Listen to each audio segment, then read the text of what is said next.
Brian Lehrer on WNYC. So we started the show talking about the ballot questions in New York City related to housing. Now, to end the show, we want to spend a few minutes talking about the other ballot proposal, question number 1. This is a statewide question in New York. It reads, allows skiing and related trail facilities on state forest preserve land. The site is 1,039 acres. Requires state to add 2,500 acres of new forest land in Adirondack Park. And it continues, a yes vote authorizes new ski trails and related facilities in the Adirondack Forest Preserve.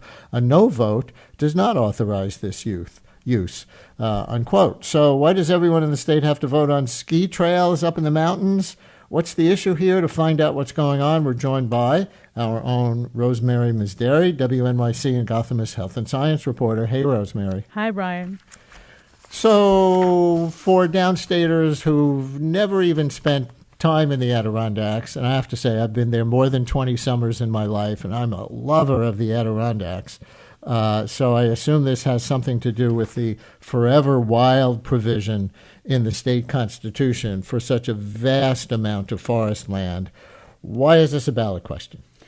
It's a ballot question because it's an exemption to the New York State Constitution. And when you do that, you need the votes of all of the residents of New York in order to either accept it or reject it. And you mentioned the forever wild. So in Adirondack Park, which is about 6 million acres is a 6 million acre park, about half of it is state protected forest land, which means you can't cut a single tree without permission of New York voters because it's protected by the state constitution. So it's supposed to remain forever wild. And it isn't like they decided to build ski trails in a vacuum. This, as I understand it, is about an expansion of the Lake Placid Olympic development that people might be familiar with, right? Yes, it was. It hosted the 1932 and 1980 Olympics. It's famous for having the oldest bobsled track in North America, and it's a big attraction in the Adirondacks. I've been there too. I've gone cross-country skiing there as well. Yeah, and I've taken my mountain bike into that area.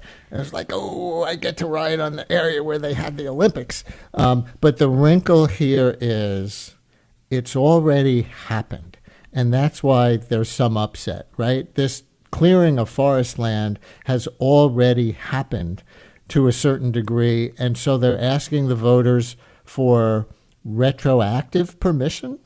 Yes. I mean, it's been happening not just for years, for decades. You know, it starts with a parking lot here, a paved driveway there, a trail that needs to be extended, a building over there.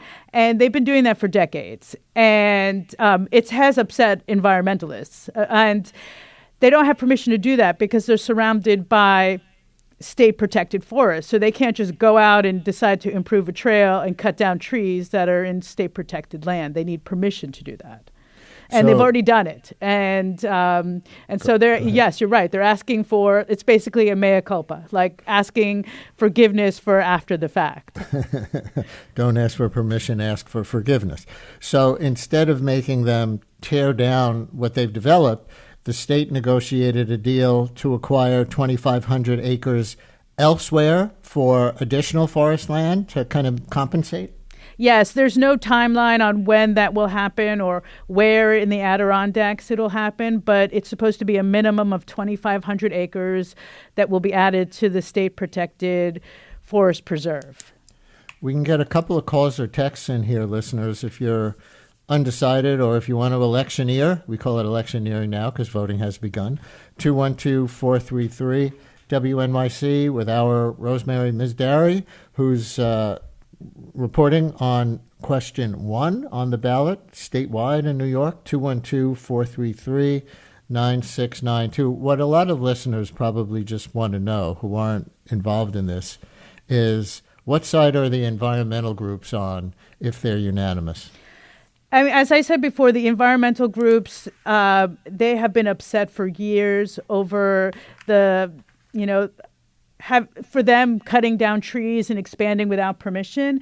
But they also realize once the tree is cut down, they can't get it back. And it just makes more sense to give them this exemption than to undo what's already been done. Because one interesting thing I want to bring up about this facility is it's the only Olympic facility in Lake Placid that doesn't have an exemption to do its improvements. Like, Gore Mountain, for example, it has an exemption to be able to do these improvements and expansions. But Mount Van Hoevenberg does not. And so a lot of environmental groups, they're on board with this. They see it as a win-win. They get 2,500 acres for giving them the facility 323 acres to do legitimate improvement. And it also places restrictions on the facility. Like they can't build hotels and condominiums and zip lines. They're restricted to doing work that is related to their activities, which is their cross-country skiing trails, their biathlon facility, things that just upkeep or expand on the activities they're already doing. Alice in Queens, you're on WNYC. Hi, Alice.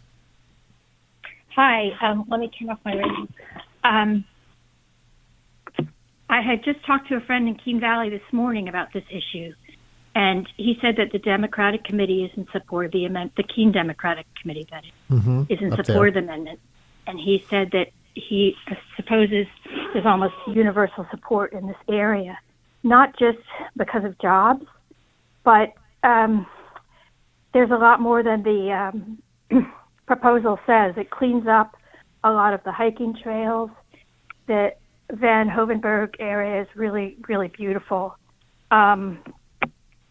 And what else did he say? He said his support is unequivocal. Okay, so we have the Democratic Committee. We have, in the Keene area at least, we have the most of the environmental groups. Who's opposed, Rosemary, or is this almost a consensus thing?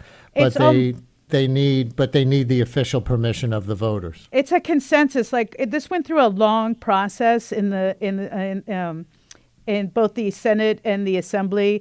They both had to pass it. It was unanimous in the Senate. There was only one nay vote in the Assembly. So this is I'm not saying it's unanimously supported, but it has overwhelming support. And as the caller pointed out, this facility is a very popular facility. Like, it not only does it have provide jobs, but people in the area use the facility. It has, people can go and use the bobsled track after you sign a whole bunch of waivers. But it's a very popular facility.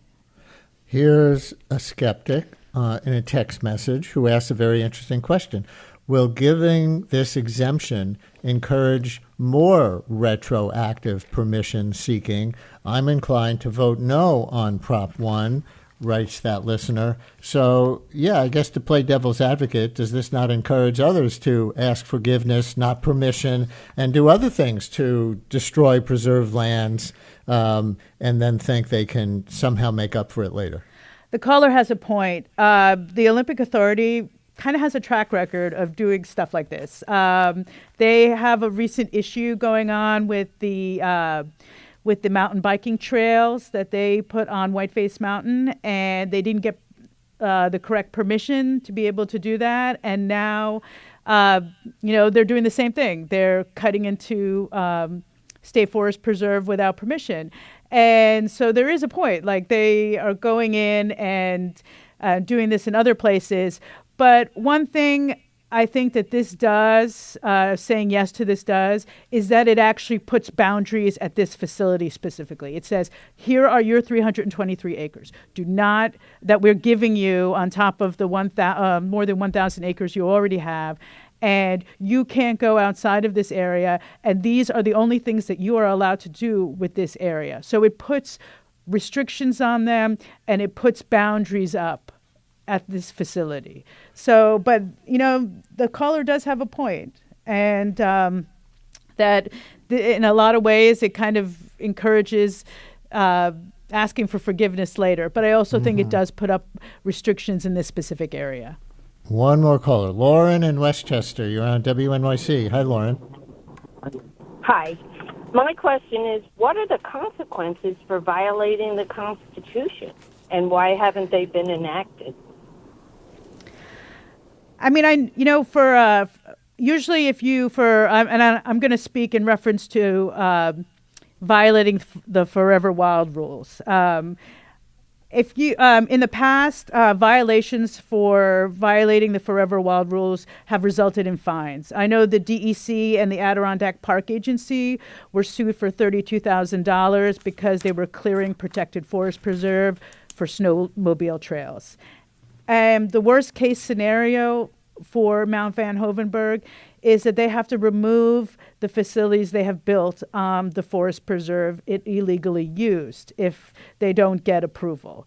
And it is odd that they don't have an exemption that all the other Olympic facilities in Lake Placid have to be able to do this work. So yeah, I guess in our last 30 seconds, it goes to the question that I actually thought Lauren was going to answer, which is, what is the consequence if this is defeated? Yeah, if it's defeated, there is a possibility they could be fined like other past violations have been treated. But also, if the worst case scenario also could include that they have to remove the trails and the buildings that they have put on the State Forest Preserve. Right. All right. And there you have it, folks, on New York State ballot question 1 from WNYC's Rosemary Misdary. Rosemary, thanks for filling everybody in. Thank you, Brian. And that's the Brian Lehrer Show for today, produced by Mary Croak, Lisa Allison, Amina Cerna, Carl Boisrond, and Esperanza Rosenbaum. Zach Goddard-Cohen produces our Daily Politics podcast. Our interns this term are Amanda DeJesus and Miranda Santos. Megan Ryan is the head of live radio. We had Juliana Fonda and Amber Bruce at the audio controls. Stay tuned for Allison.